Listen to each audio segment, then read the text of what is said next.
மாவட்டம் தொடப்பள்ளி ஊராட்சி மன்ற தலைவர் கல்பனா தகுதி நீக்கம் செய்யப்பட்டிருக்கிறார். கூடுதல் விவரங்களை செய்தியாளர் பிரபாகரன் வழங்கியிருக்கலாம். பிரபாகரன், இந்த தகுதி நீக்கம் தொடர்பான கூடுதல் விவரங்கள் என்ன?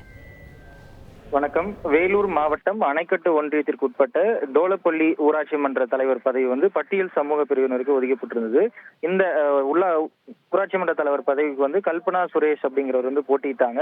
ஆனா இவங்க மாற்று சமூகத்தை சேர்ந்தவங்க அப்படின்னும் இவங்க ஆதி திராவிடர் அப்படின்ற ஜாதி சான்றிதழ் போலியா வாங்கி தேர்தலில் போட்டியிட்டதும் புகார் எழுந்தது. இது தொடர்பா மாவட்ட ஆட்சியர் தலைமையில் இருக்கக்கூடிய விழிக்கண் குழுவுக்கு புகார் அளிச்சிருந்தாங்க. தொடர்பான விசாரணை கடந்த சில வருடங்களாக நடந்து வந்துட்டு இருந்தது.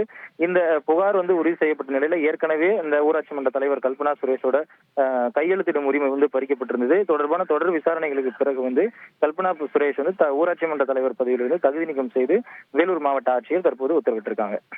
கூடுதல் விவரங்களுக்கு நன்றி பிரபாகரன். செய்திகளை உடனுக்குடன் தெரிந்து கொள்ள உடனே சப்ஸ்கிரைப் பண்ணுங்க.